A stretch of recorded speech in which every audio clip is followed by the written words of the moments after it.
একটা প্রসিদ্ধ অভিযোগ রয়েছে যে উলামাগণ ইংরেজি ভাষার শিক্ষা হারাম ফতোয়া দিয়েছিলেন। এই অভিযোগটা সঠিক নাকি ব্যাঠিক? এই অভিযোগটা ব্যাঠিক।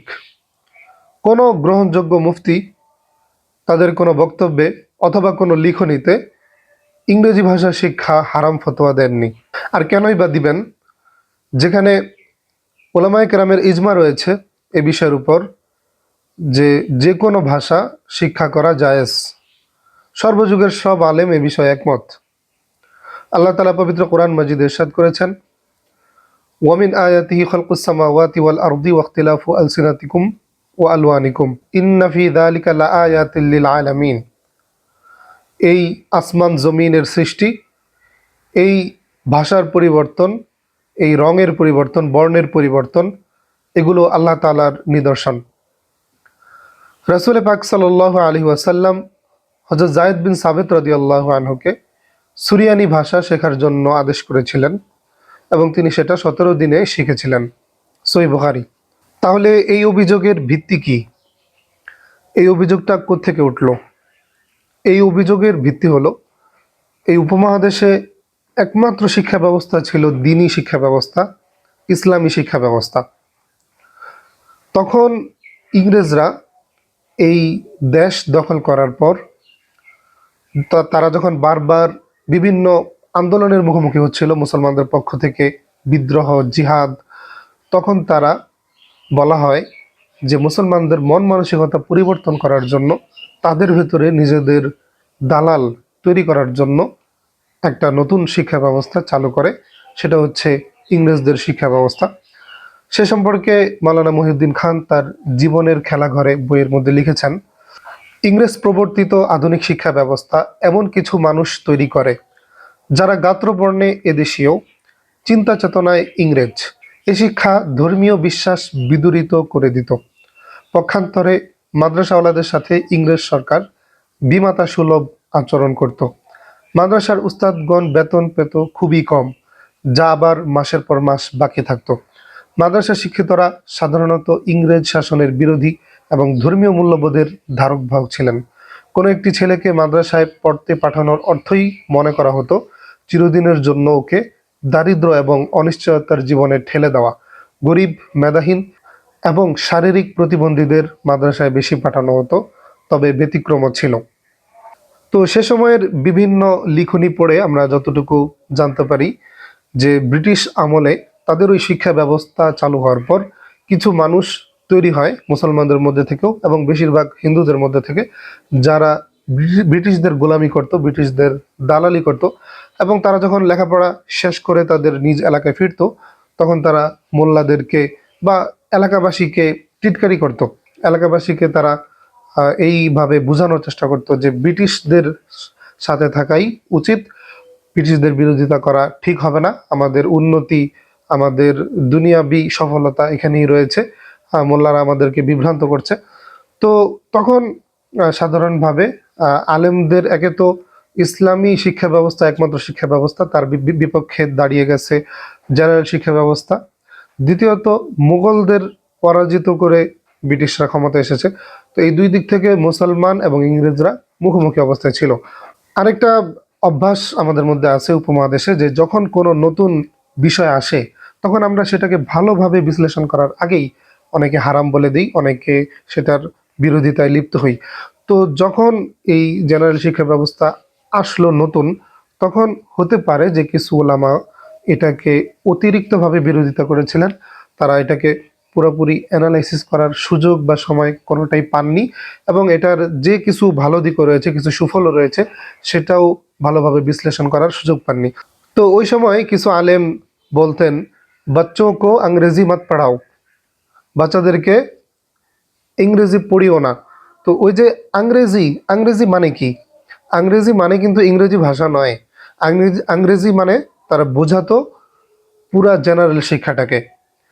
কেউ এটা প্রমাণ করতে পারবে না যে আংরেজি মানে ইংরেজি। যারা একটু পড়াশোনার অভ্যাস আছে তারা বিভিন্ন বই পুস্তকে এই শব্দটা এভাবেই পেয়েছে, কারণ আগে পড়লে তারপরে একদম ক্লিয়ার হয়ে যায় যে এখানে ইংরেজি দ্বারা ইংরেজি ভাষা কখনোই উদ্দেশ্য না।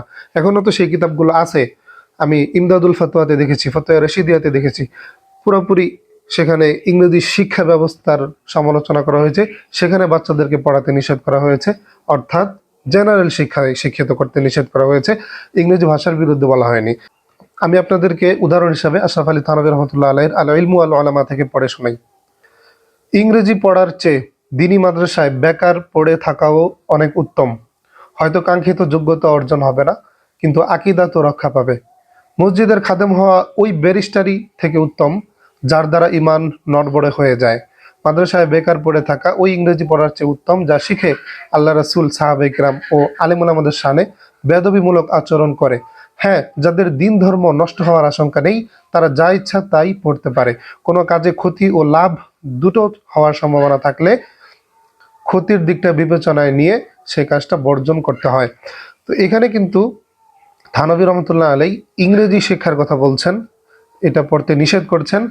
আবার এখানে ব্যারিস্টারির কথা বলছেন। এখানে বলছেন যে যে শিক্ষা পেয়ে মানুষ আল্লাহ রসুলের বিরোধিতা করে।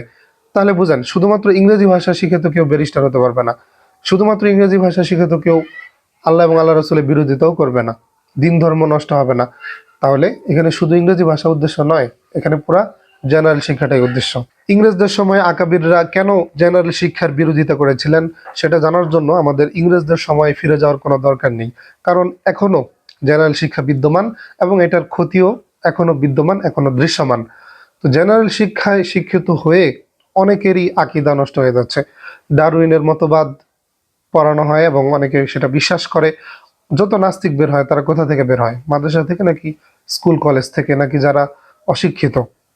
মাদ্রাসা থেকে তো বের হয় না, যারা অশিক্ষিত তাদের মধ্যে থেকেও বের হয় না, বের হয় কিন্তু ওই স্কুল কলেজ থেকেই। একইভাবে আমল নষ্ট হচ্ছে। যারা জেনারেলে পড়ছে তাদের ভিতরে আমল পাওয়া যায় না, তারা মাসালা মাসাইল জানা না, তারা যে ফরজ এলেমটা আছে সেটা শিক্ষা করে না। ইলমে দিন শিক্ষা করা ফরজ। তো যারা স্কুল কলেজে যাচ্ছে তারা কিন্তু সেটা শিক্ষা করার সুযোগ পাচ্ছে না বা অর্জন করছে না। তাহলে এখানেও তাদের বিপরীতে একটা ফরজ দাঁড়ানো আছে, অর্থাৎ যে সময়টায় ফরজ শেখার কথা ছিল সে সময় তারা অন্য কিছু শিখছে এবং তাদের ইমান, আমল সবকিছু সেখানে ক্ষতিগ্রস্ত হচ্ছে। তারপরে সহশিক্ষার কারণে তারা অশ্লীলতায় জড়িয়ে যাচ্ছে।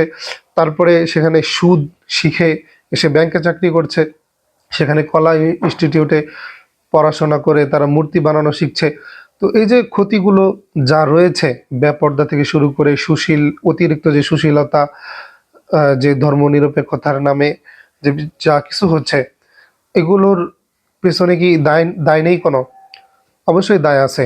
তো এখানে অনেকগুলা ক্ষতির মাধ্যম কিন্তু হচ্ছে এই জেনারেল শিক্ষা। শিক্ষা অনেক সময় মানুষকে উপকৃত করে, অনেক সময় মানুষকে ক্ষতি করে।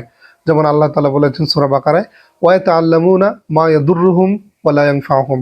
তারা এমন জিনিস শিখে যেটা তাদের ক্ষতি করে, তাদের কোনো উপকার করে না। এই আয়াতের নিচে রুহুল মাআনির গ্রন্থকার আলুসি রাহিমাহুল্লাহ লিখেছেন, ওয়াল ইস্তিদলাল বিল আয়াতি আলা আন্না তাআতা ইযা আদ্দাত ইলা মাসিয়াতিন রাজিহাতিন ওয়াজাবা তারকুহা। এই আয়াত দ্বারা দলিল পাওয়া যায় যে কোনো জায়েজ কাজ যদি ব্যাপকভাবে নাজায়েজ কাজের কারণ হয় তাহলে সেটা তরক করা ওয়াজিব। ফাইন্না মা ইউআদ্দি ইলা শাররি শাররুন। যে জিনিস অকল্যাণের দিকে নিয়ে যায় সেটা অকল্যাণ।